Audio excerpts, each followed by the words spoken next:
What are you willing to sacrifice?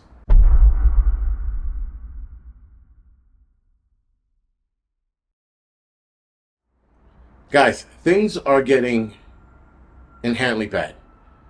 And it seems like at some points it's moving fast and at other points it's moving slow. It's like a hurry up and wait kind of deal. But everything is pointing at something bad happening in the end. And that our freedoms are going to be even more restricted.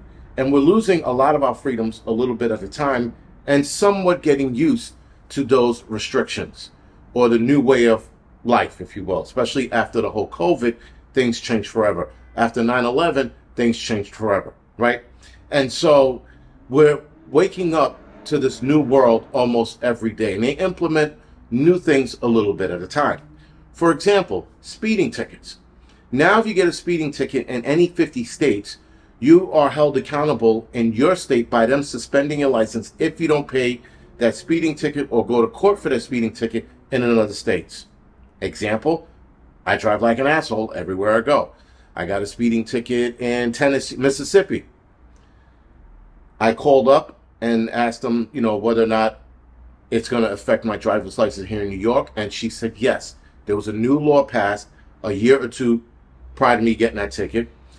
And she stated that if you don't, they're going to suspend your license in New York. I'm like, well, can't deal with that shit. So I pay it off.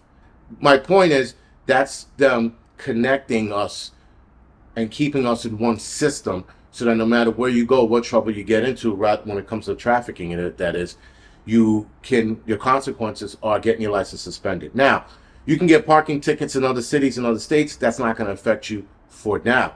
But speeding tickets, I remember getting speeding tickets in like Virginia and down south, never being held accountable for it.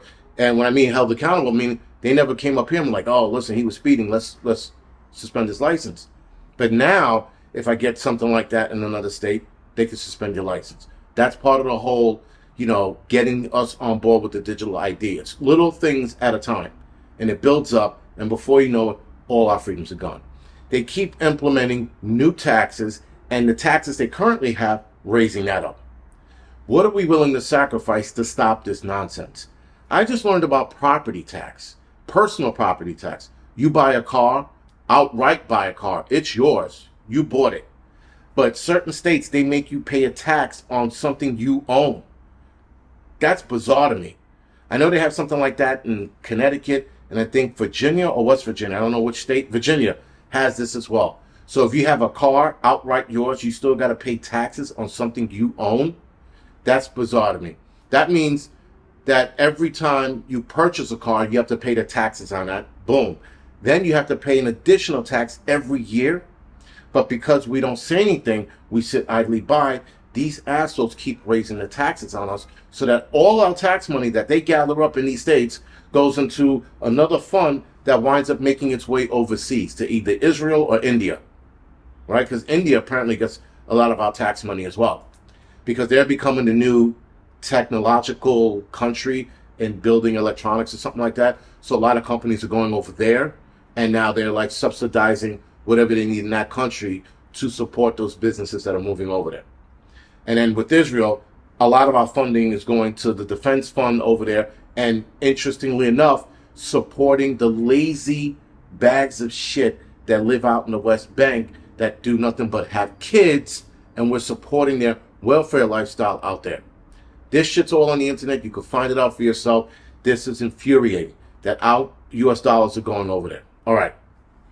So now, guys, all of our freedoms are also under attack. They're looking to restrict more speech on the internet. They want to hold individuals accountable for what they're saying by fines or jail time. Hillary Clinton had mentioned that.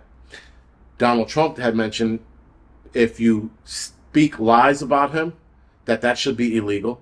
But he didn't say whether or not you should go to jail or get fined.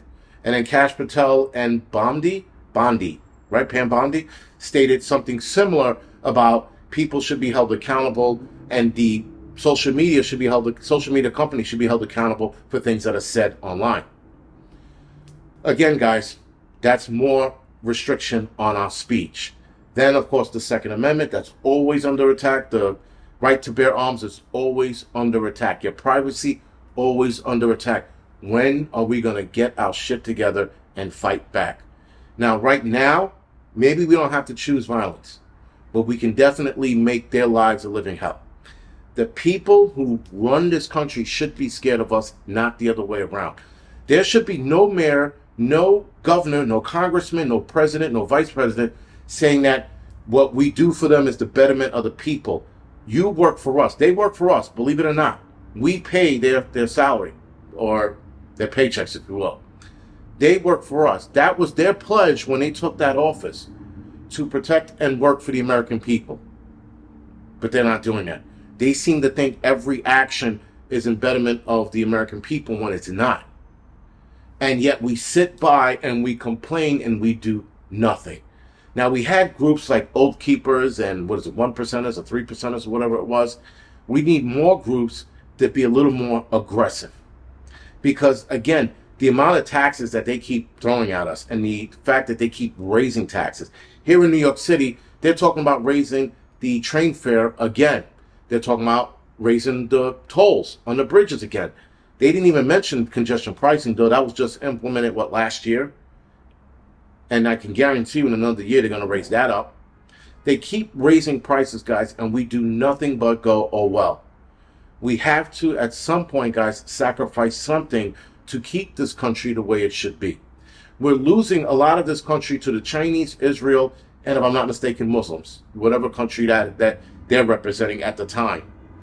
But we're not fighting enough to keep America and America values. We're letting gays and transgender and some asshole called Bad Bunny dictate how America should be run. And I bring up Bad Bunny because for the Super Bowl, he pretty much said in Spanish, you need to learn Spanish to watch my Super Bowl halftime show. I'm telling people right now for the Super Bowl halftime show, when the halftime comes up, turn it the fuck off. Done. Let that stupid, Puerto Rican dancing asshole speak to fucking just the people in the stadium. Let everybody else turn off their TV because we don't need to listen to some asshole who's telling us, Americans, we need to learn Spanish to watch his shit. Fuck him.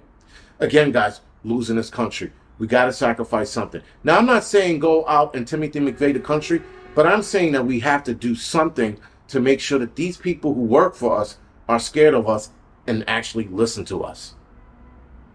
Other than that, guys, this is the Angry Prepper. Thank you for watching.